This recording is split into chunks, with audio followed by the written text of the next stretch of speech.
Hi guys, in this tutorial I'll teach you how you can use monday.com for YouTube. So if you're a YouTuber or you work with a YouTuber and you have to manage a large set of data, there is a very useful template in monday.com that you need to use. So on a main workspace, click on this blue button and then click choose from template.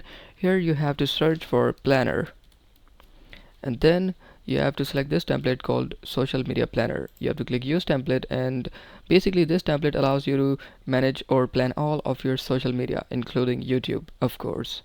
So once the template is set up, you can manage all of your YouTube here. You can plan everything. You can plan your videos for day 1, day 2, day 3, day 4, and as long as you want to go. You can plan their dates, you can plan the type of content, the lead, the image, description, and a lot of things. Basically you can plan all of your YouTube videos and posts here.